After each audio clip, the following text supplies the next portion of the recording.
आए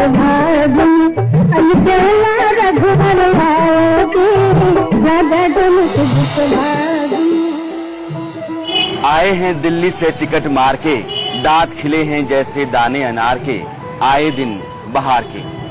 जन कवि नागार्जुन की कविता चुनाव के मौसम में कितनी सटीक बैठती है, इसका अंदाजा आपको हो रहा होगा। मैं नागार्जुन की नगरी दरभंगा से आपका बिहार पर्व में स्वागत करता हूँ।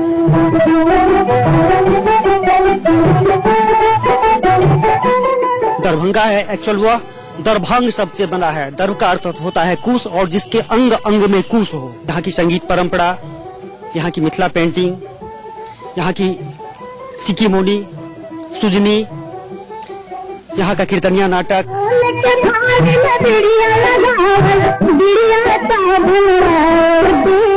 दरभंगा जिले में विधानसभा की 10 सीटें हैं और मौजूदा स्थिति ये है कि 4 सीटें बीजेपी के पास हैं, 4 सीटें जेडीयू के पास और 2 सीटों पर आरजेडी के उम्मीदवार जीते थे। अब जातीय समीकरण पर आ जाइए। दरभंगा का जो जातीय समीकरण है उसमें सबसे ज्यादा वोटर मुसलमान हैं, 23 से 24% के आसपास। इसके बाद ब्राह्मण जाति के लोग हैं, ब्राह्मण जाति का मतदाता है। यहाँ के राजपूत और भूमिहार मिल करके ब्राह्मणों के बराबर ठहरते हैं, लेकिन बाकी जो जातियां हैं और बाकी जो मतदाता हैं वो इसके बाद आते हैं। इस बार किसी के समझ में नहीं आ रहा है कि इस दोनों द्वंद्व में होगा क्या, विकास होगा कि जाति होगी। एक बात मैं आपको साफ तौर पर बताऊं कि पहले जैसा नहीं रहा, बिहार में बड़ा परिवर्तन हुआ है, इसलिए कि लड़कियां यहाँ पढ़ने लगी।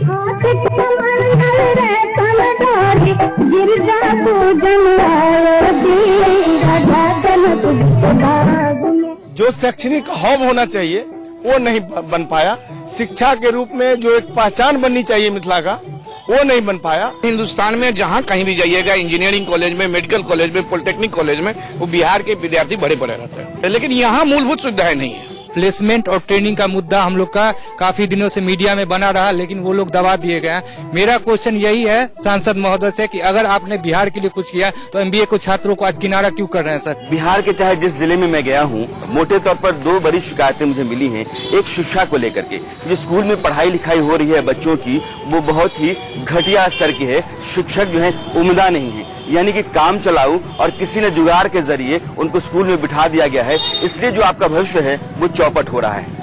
दूसरा जो सवाल है वो यही है जो दरभंगा में हो रहा है। इस कैंपस में जहां मैं खड़ा हूं, यहाँ 2 यूनिवर्सिटीज हैं। इसके अलावा इसी शहर में मेडिकल कॉलेज है, डेंटल कॉलेज है, इंजीनियरिंग कॉलेज है, लेकिन यहीं के बच्चे यहीं एडमिशन लेने के लिए दिल्ली जाते हैं कोचिंग करने के लिए, कोटा जाते हैं कोचिंग करने के लिए। वो यहाँ से बाहर निकलना चाहते हैं क्योंकि उनका करियर अगर बेहतर होता है तो यहाँ नहीं हो सकता है। यानी कि जो मूलभूत सुविधाएं होती हैं शिक्षा के लिए, वो सुविधाएं यहाँ नहीं है, और यह सारा दोष यहाँ के उन राजनेताओं पर जाता है जो यहाँ की नुमाइंदगी करते हैं, जिन लोगों को यह लोग चुन करके विधानसभा में भेजते हैं या फिर लोकसभा में भेजते हैं। शिक्षा का व्यवस्था जो है सर, वह नीतीश जी के आने से इतना गिर गया है जिसका आप मैंने कल्पना नहीं कर सकते हैं। अगर आप देखिएगा अभी प्रत्येक गांव में एक भी बच्चा आपको क्लास 5 तक का ऐसा नहीं मिलेगा जो 10 लाइन लिख सके। आज अगर हम बात करते हैं मिस्टर लालू प्रसाद यादव की, जिन्होंने इस प्रकार उनके बेटे की, कल के अखबार मैंने देखा करोड़ों की संपत्ति उनके पास है, तो ये अनबिलीवेबल रिपोर्ट है कि अगर हम सीबीआई जांच करवाते तो पता चल जाए कि दूध का दूध और पानी का पानी क्या है। हम यही बोलना चाहते हैं कि जो काला धन जनधन योजना से 15 लाख रुपया वो कहाँ, जनता सवाल पूछे। 16 महीने सरकार की हो गई, अब तक क्यों नहीं काला धन आया देश में? यार किसान खेती गन्ना से बहुत सारा उपलब्ध तो नहीं कर लेते थे, वो चीनी मिल बंद हो जाने से सारा उनका काम बंद हो गया और वो भुखमरी पड़ने की नौबत आ गई। मेन नटसेल में यही बात है कि जो आज से 25 साल 40 साल पहले जो स्थिति थी इस क्षेत्र की, आज उससे में भी डिटोरिएशन हो गया। किसी जमाने में पूरे मिथिलांचल क्षेत्र को धान का कटोरा कहा जाता था और लोग धान की उपज करते थे और काफी राइस मिलें लगी हुई थी। कालांतर में फिर शुगर मिल लगी और लोग गन्ना उपजाने लग गए, लेकिन कालांतर में सारी चीनी मिलें बंद हो गई। जब से गवर्नमेंट ने अंडरटेक किया उसके बाद सारी चीनी मिलें बंद हो गई। कॉस्टली मशीन खरीद दिया गया, लेकिन उस मशीन चलाने के लिए टेक्नीशियन नहीं बहाल है। अभी सीटी स्कैन है, MRI है, लेकिन उसको चलाने वाला आदमी नहीं है। बढ़िया एक्सरे मशीन है, लेकिन चलाने वाला नहीं है। एम्बुलेंस है, ड्राइवर नहीं है। तो ये तो एकदम हास्यास्पद है। क्यों? जितना मेडिकल प्रोफेसर होना चाहिए, लेक्चरर होना चाहिए, असिस्टेंट प्रोफेसर होना चाहिए, नहीं है। ये 20 साल से गलती एक दिन में नहीं हुआ है, 20 साल से ये स्थिति है। तो ऐसे लोग सुधारे, लोग चले जाते कि हमको यहाँ सुविधा नहीं है। सुविधा तो सरकार नहीं दे रही है। शहर में जो सबसे मुख्य था कमला नेहरू लाइब्रेरी, उसका हाल बहुत बुरा हो चुका है। टाउन हॉल का हाल बहुत बुरा हो चुका है। डीएमसीएच का हाल बहुत बुरा हो चुका है। इस तरह हम लोगों पर एक अत्याचार हो रहा है। यहाँ की जो भी नेतृत्व है वो किसी भी पार्टी से जुड़े, एक ईर्ष्या का भाव, इस उत्तर बिहार के साथ एक ईर्ष्या का भाव रखते हैं। उनको जो कुछ चाहिए बस दक्षिण बिहार में चाहिए, नालंदा चाहिए, और जितने सारे उधर है, पटना चाहिए, गया चाहिए, मगर कुछ भी उत्तर बिहार में नहीं चाहिए। यहाँ लोहाट, रैयाम, सकड़ी, जितने चीनी मिल थे सब खत्म हो गए। जितने चीनी जो कुछ भी उद्योग था खत्म हो गया। अशोक पेपर मिल बर्बाद हो गया। तो यहाँ ना कोई उद्योग है, ना धंधा है। मैं उम्मीद करता हूँ कि ज्ञान की इस धरती पर, ज्ञान के इस क्षेत्र में जो हमारी पूंजी रही है, उसको आधार बना करके अगर हम आगे बढ़ने का काम करें तो निश्चित रूप से दरभंगा का पौराणिक इतिहास लोगों के सामने में आता रहे।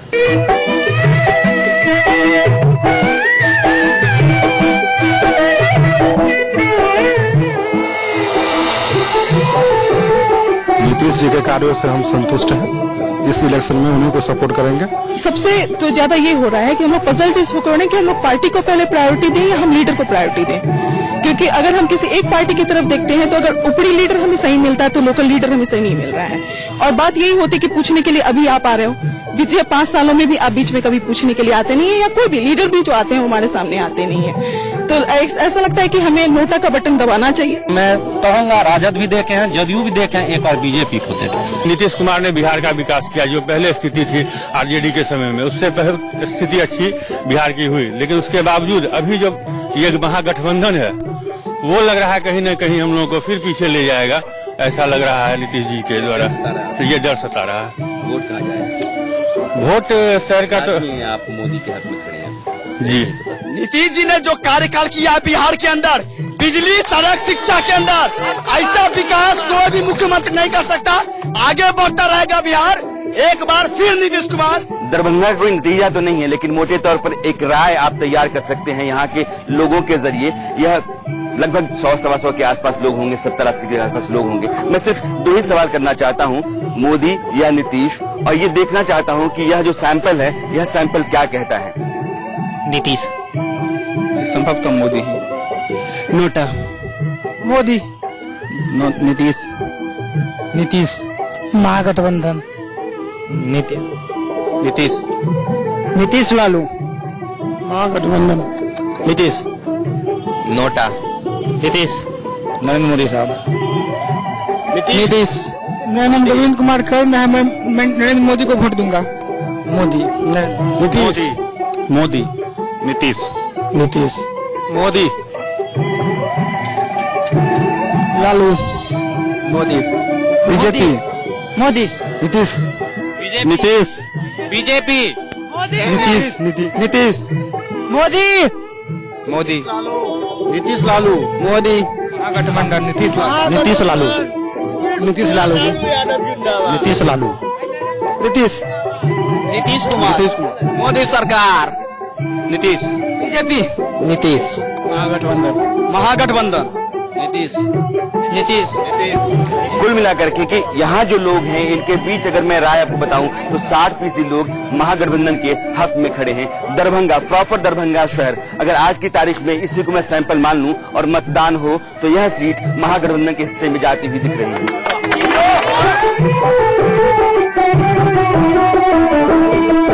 ये जो मंदिर है, ये श्यामा माई का मंदिर है, और दरभंगा में इस परिसर को श्यामा माई का परिसर कहते हैं। चारों ओर आप देखेंगे मंदिर ही मंदिर हैं, और इन मंदिरों को दरभंगा नरेश ने बनवाया। कहा यह जाता है कि सभी मंदिर चिताओं पर हैं। यहाँ जितने भी पेड़ हैं उनके नीचे चिताएं हैं। दरभंगा नरेश के परिवार में किसी का अंतिम संस्कार अगर किया जाना होता है तो इसी परिसर में होता है। यह सिर्फ राज परिवार के लिए है, लेकिन यहाँ के मंदिरों और यहाँ के देवी देवताओं का महात्म्य आसपास के लोगों के बीच बहुत अधिक है। इसीलिए बड़ी तादाद में लोग यहाँ आते जाते हैं। ये विश्व का एक ऐसा अनोखा यह स्थान है, यह माधेश्वर परिसर है कि सभी चिताओं पर महाराज दरभंगा जितने भी हुए और उनके दिवंगत होने पर उनके चिता पर देवी देवताओं का स्थापना इस परिसर में है। और रामेश्वर सिंह जी बहुत बड़े तांत्रिक थे। माँ भगवती स्वयं उनको दर्शन दिया करते थे, और तांत्रिक विधान से इस मंदिर का स्थापना 1935 ईस्वी में किया गया। जो चुनावी माहौल है और पूरे दरभंगा में घूमने के बाद मेरा अपना मोटा अनुमान कहता है कि दरभंगा के 10 विधानसभा सीटों में से 4 पर एनडीए की स्थिति मजबूत है, जबकि 4 सीटों पर महागठबंधन मजबूत दिख रहा है। लेकिन 2 सीटें गौराबराम और बेनीपुर, इन 2 सीटों पर कुछ भी कह पाना बहुत मुश्किल है।